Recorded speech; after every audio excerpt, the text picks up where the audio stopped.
gente chega, né, na última parte aqui do nosso conteúdo, que é a gente vai examinar a seleção de caminho. Então, tem as noções básicas, né, de seleção de melhor caminho. A gente falou lá de forma genérica da escolha de melhor caminho, agora a gente vai abrir um pouco mais cada um daqueles itens. Então, nós temos o quê?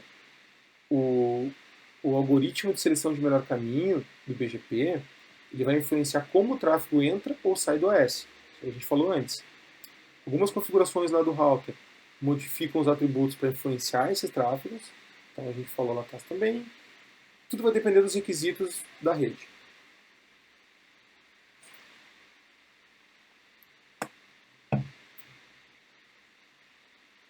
Bom, vamos olhar um por um aqui, né? Como é que a gente manipula, né?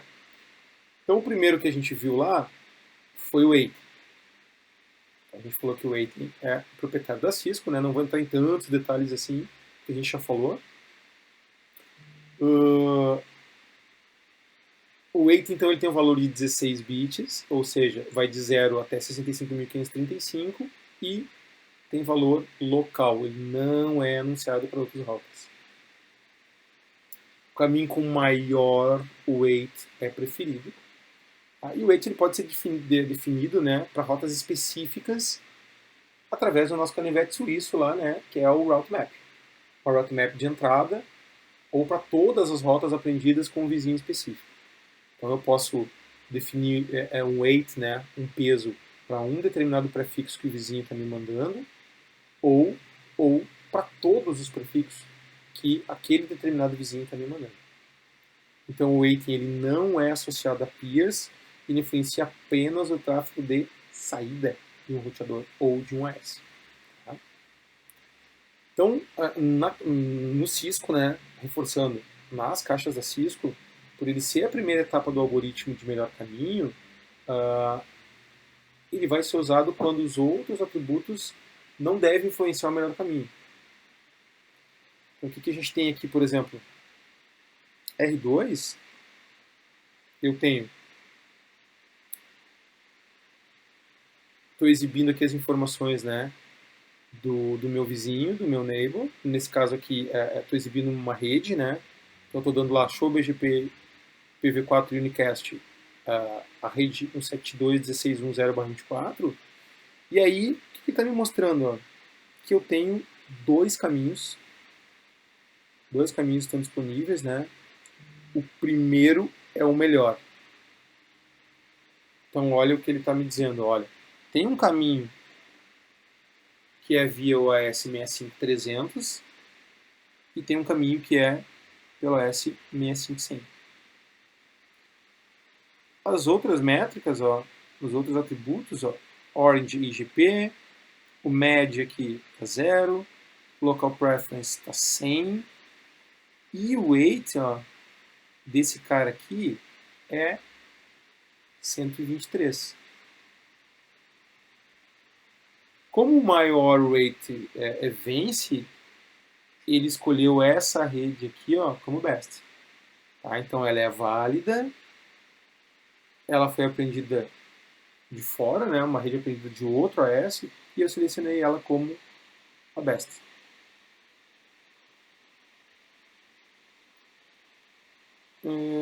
Acho que é isso aqui.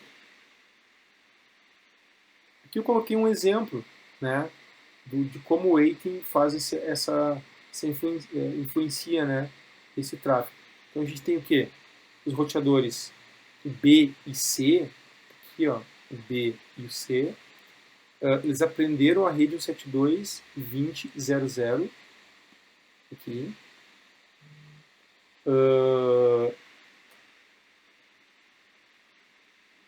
Eles aprenderam a rede 172.20.00 do AS 65250, tá aqui.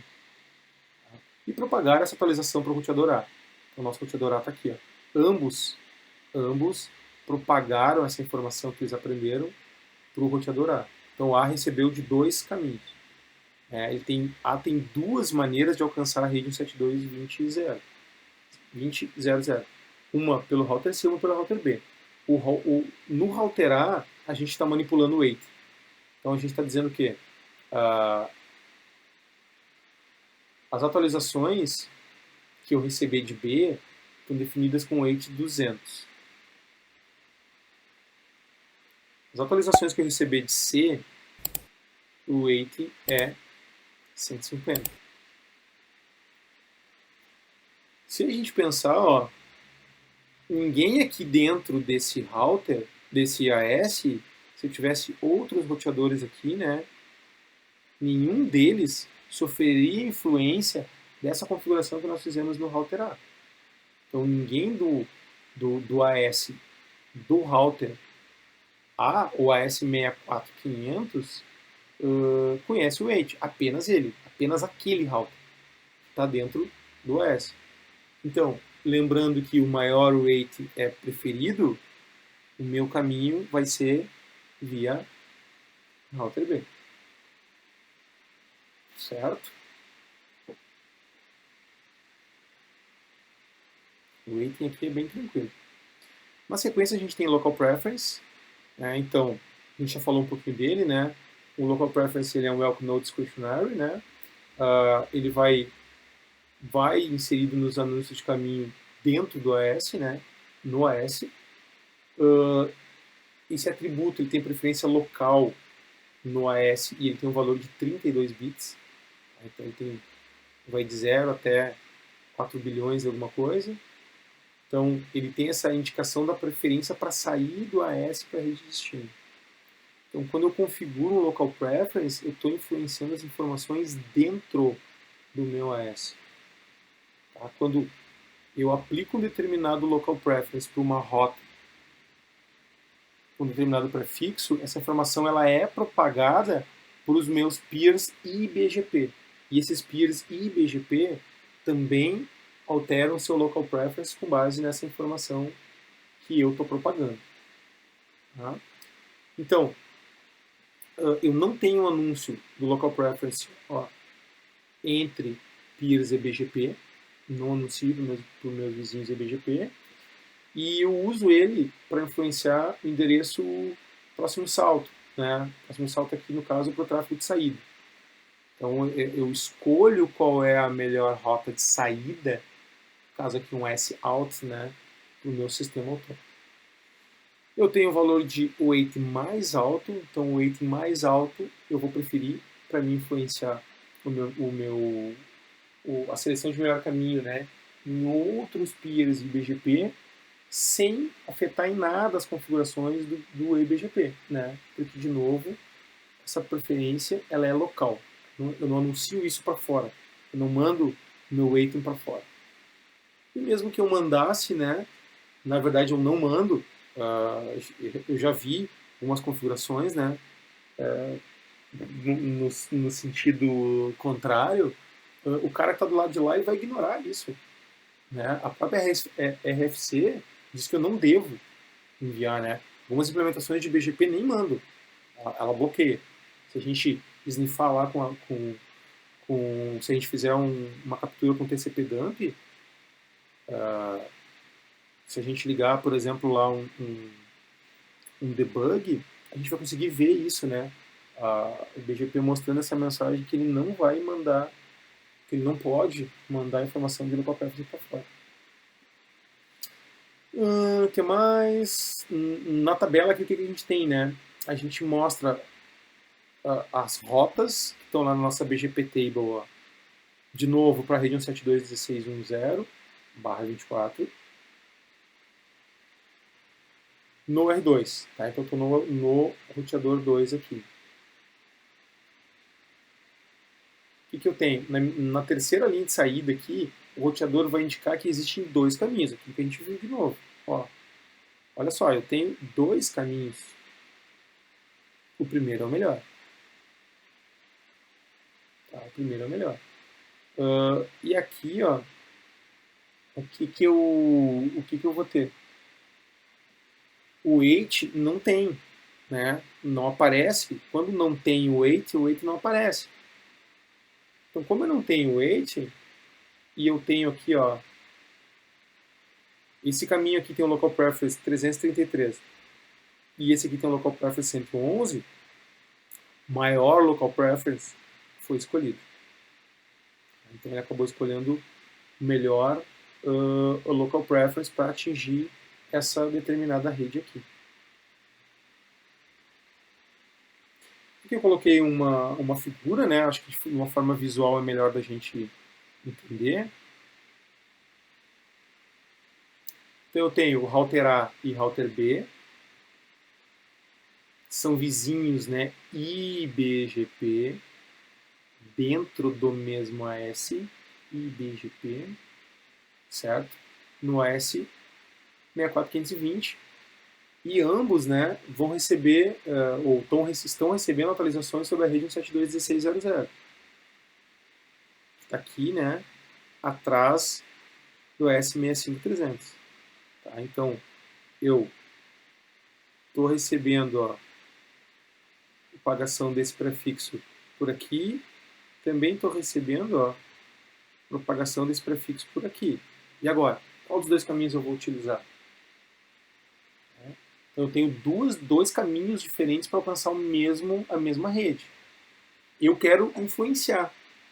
Eu quero selecionar qual dos meus caminhos.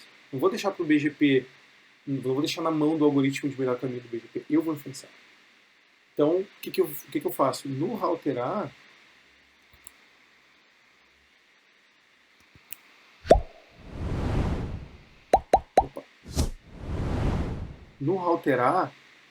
eu vou configurar um local preference de 200 e no B eu estou configurando um local preference de 150. O que acontece aqui, gente?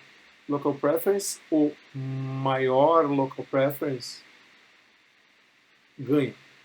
Né? O mais alto é escolhido. Nesse caso, o que eu tenho? A minha saída, né? Saída do meu fluxo vai ser por onde? Pelo router A, porque eu manipulei o local preference aqui para 200. Então, o local preference ele é usado local, tá? Dentro, né? Eu envio essa informação, ó. Por exemplo, se eu tivesse um outro router aqui, quando eu configurei o local preference de 200 no router A, eu tenho uma seção IBGP, né? Notem que aqui eu tenho seções EBGP. EBGP e uma seção EBGP. Se eu tivesse aqui, ó, um router C aqui dentro, fechando uma seção IBGP com A, quando o A setou o local preference de 200 aqui, o C recebeu essa informação. Então, ele também vai setar o seu local preference para 200 para o prefixo 172.16.00. Entre esses caras aqui, ó, eu não é trocado entre os EBGPs, tá? Ele só manda para o IBGP, então ele tem valor somente dentro do AS. Uma coisa importante aqui, o que é?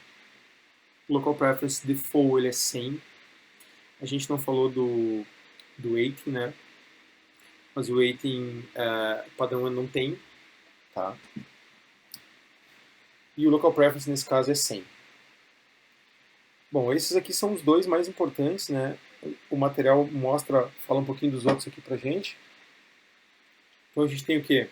A gente falou lá, né? O terceiro ponto de decisão, então, é determinar se a rota for como ela se originou. Né? Então a gente vai preferir o quê? Rotas originadas localmente, comando network.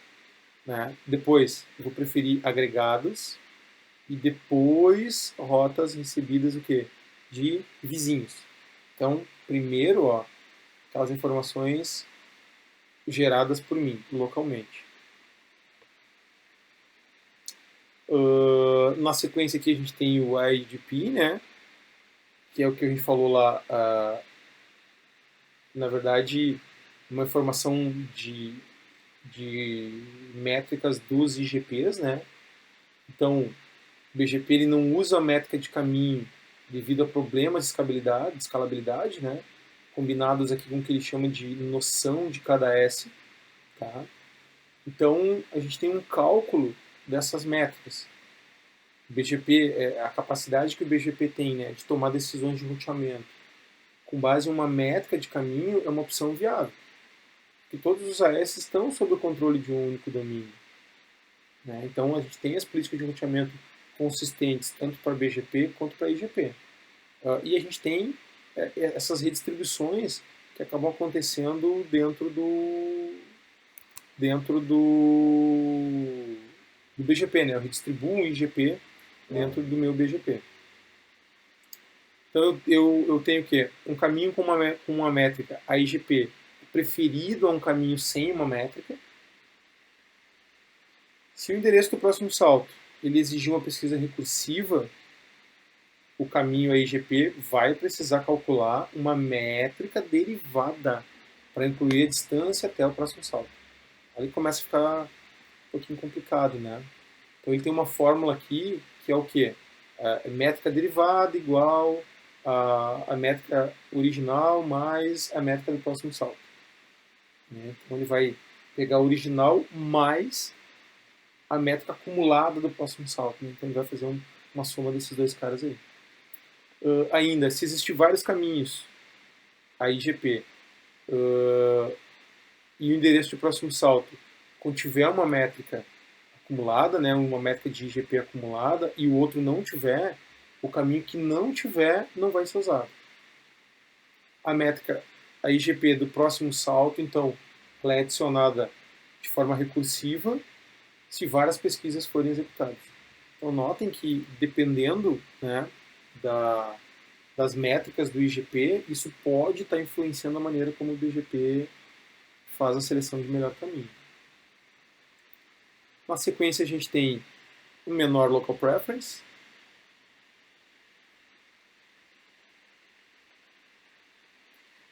Então, a gente já falou, né, o comprimento do caminho normalmente vai estar correlacionado com a quantidade de AS que aquela determinada comunicação passou, né?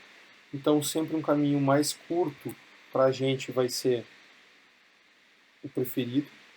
Então, menor a SPF, né, eu vou preferir.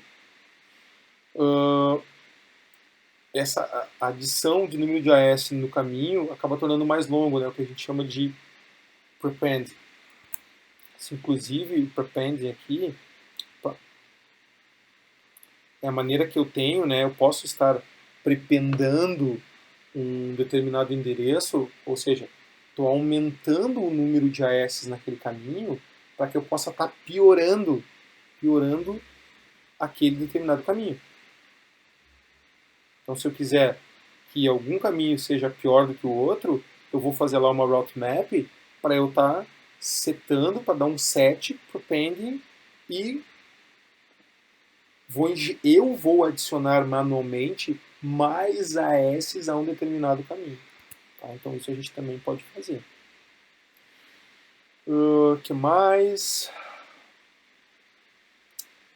Então, o tráfego de entrada ele é influenciado pela adição, né, antecipada do comprimento do caminho. Então, a gente adiciona o AS lá quando faz o anúncio. E o tráfego de saída ele acaba sendo influenciado pela adição de anúncios recebidos de outros AS. Acaba sendo o inverso. Né? No exemplo aqui, o que a gente tem? Tá? Nesse exemplo aqui embaixo. A gente tem a tabela BGP mostrando a rede. Mostrando a rede 172.16.10/24 no R2. Então a gente tem aqui em R2. A gente tem o quê? A segunda rota aprendida através do AS65 é o melhor caminho. Aqui ele está dizendo, eu tenho dois caminhos. O segundo, dessa vez, é o best. Por que o segundo é o best? Porque eu tenho apenas um AS. Eu passo apenas por um AS. O caminho 1 tem dois AS. Então eu prefiro aquele que tem o menor número de AS.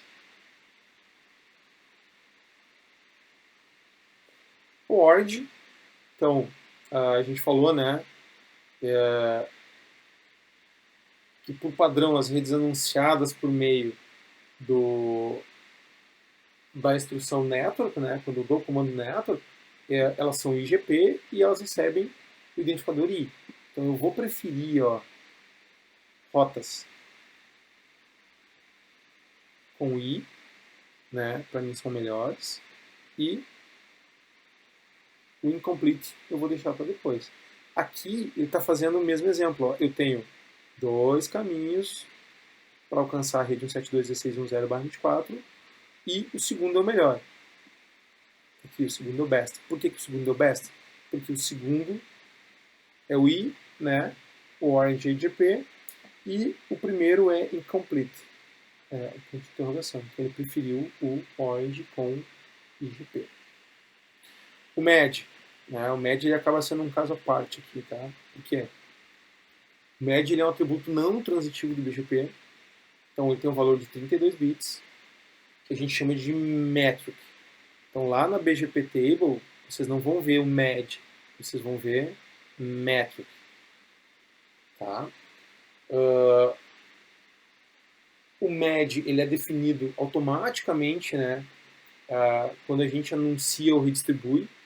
Então eu tenho um MED, eu coloco uma métrica aqui, né, padrão, tem um valor padrão que a gente adiciona aqui para o MED na hora que esse prefixo ele é gerado. O MED, se ele for recebido numa sessão eBGP, ele pode ser anunciado para outros peers eBGP, mas ele não vai ser enviado para outros peers eBGP. Então, olha o que a gente está dizendo, né? Se eu mandar um MED para o meu vizinho, ele vai receber.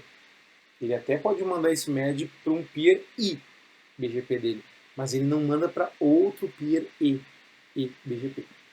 A gente tem que o MED mais baixo é escolhido. Tá? Então, para que o MED seja um fator de decisão eficaz, né, a maioria aí dos engenheiros dizem que o MED é um atributo fraco. Né? Os caminhos que estão sendo decididos devem vir do mesmo AS. Então, para que a gente tenha uma efetividade maior aí no MED, eu preciso ter o quê? 2 caminhos do mesmo AS.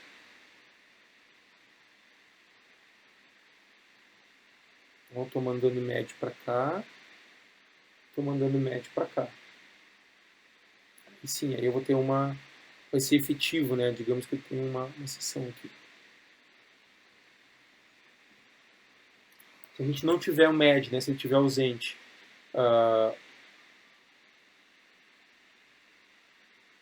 então se o MED estiver ausente de um prefixo aprendido de um peer eBGP, os dispositivos vão usar um MED de 0 para calcular o melhor caminho. Então, se eu não tenho MED, não tenho um MED setado, ele atribui o MED de 0. Tá? Os roteadores do iOS aqui anunciam o MED de 0 para os peers e IBGP. Então, no exemplo, a mesma coisa. A gente tem 2 caminhos para chegar no mesmo lugar. Um deles é o melhor, né? É selecionado como o melhor. Tenho 2 caminhos para chegar no mesmo lugar. O primeiro é o melhor. Por quê? Porque eu tenho um metric, um MED aqui, né? Um menor MED é o melhor. E aqui eu tenho um MED de 33. Vocês viram lá na aula de monitoria, né? Quando eu redistribuo, que a gente redistribuiu uma rota do OSPF, né, dentro do BGP, que ele carregou essa informação, né? Seguindo, então, a gente tem, né, eBGP sobre IBGP, que não tem muito mistério, né? Então a gente tem peer eBGP é mais preferível, né? Depois eu tenho o quê? Membros de confederation, e eu tenho peers IBGP são menos desejáveis. As confederations, elas estão além, né, do escopo do CCNP, isso a gente não vai ver nem lá no ENARSE, tá? Mas só para não ficar no vácuo, né, o que são confederations, assim, de forma bem genérica? É quando a gente trabalha com o conceito de sub-AS.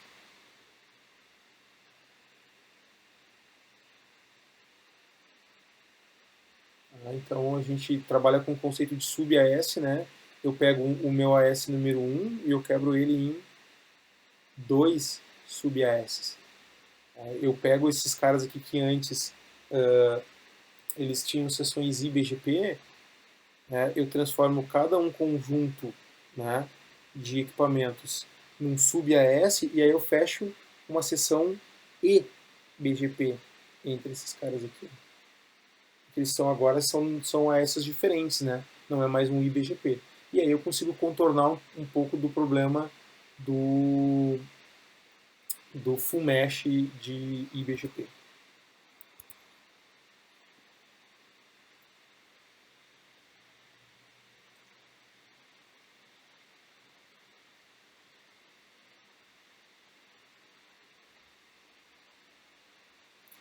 Seguindo, então, a gente tem o mais baixo, né, métrica de IGP. Tá? Então, o menor custo de IGP, né, para o nosso Next Hop. Então, o que a gente tem aqui nessa figura toda, né? A gente tem uma topologia onde R2, R3, R4 e R5 estão no AS400, ó. Todo mundo aqui dentro do mesmo AS. Dentro do AS400. Os peers no AS400 eles estão em full mesh e eles acabam estabelecendo sessões BGP usando a interface de loopback. Então, a gente tem o que?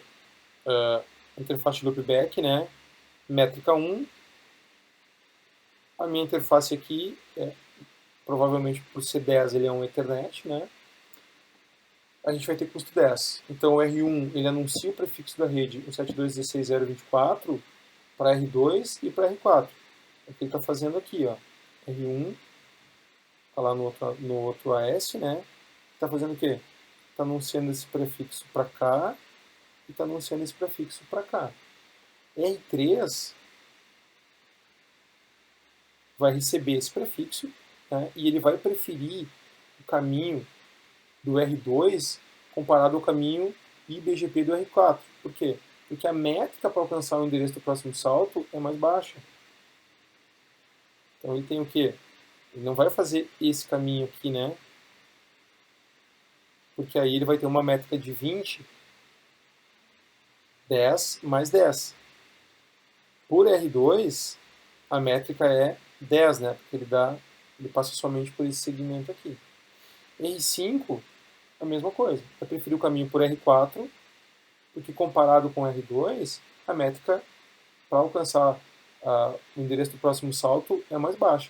Então ele vai mandar por aqui e não vai mandar por aqui. Bem simples, tá, gente? Sem muito mistério aqui.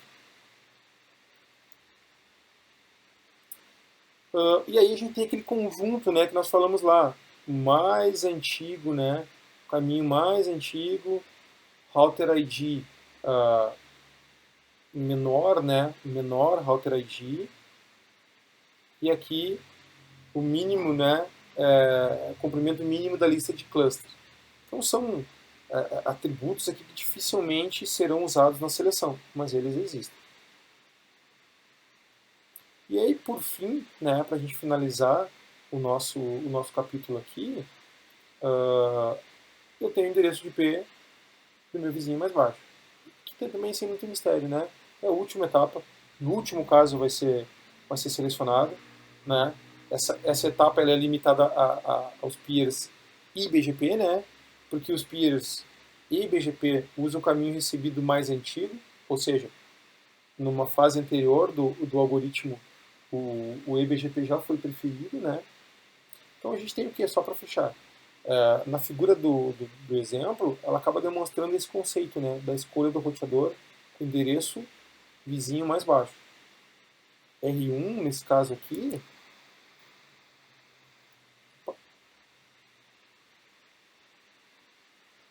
R1 ele está anunciando o prefixo 172.16.0.0, né, aqui, para R2. R1 e R2 vão estabelecer duas seções BGP, utilizando as redes 10.12.1.0 e 10.12.2.0. Então eu tenho uma seção BGP aqui e uma seção aqui. Certo? O R2 vai selecionar o quê? Qual é o melhor caminho para ele? O melhor caminho é o caminho anunciado por 10.12.1.1, que é o endereço de IP mais baixo. Então, 10.12.1.1, né, é o endereço de IP mais baixo. Esse cara aqui vai ser selecionado como o melhor caminho. Tá bom, gente, ficou... O conteúdo ele é bem extenso, né, bem extenso mesmo. Então eu acabei segmentando os nossos vídeos em 2 vídeos. Esse ficou um pouquinho maior do que o outro, porque o conteúdo é bem maior, né, mais extenso, mais delicado. Eu espero aí que esses vídeos tenham sido úteis para vocês. Vocês aproveitem bastante, porque é bem difícil assim da gente conseguir, né, acompanhar um conteúdo tão extenso utilizando somente materiais de leitura, né? Às vezes é interessante a gente ter um material visual aqui que a gente possa voltar, né, e rever alguma determinada explicação. Tá bem? Um grande abraço para vocês.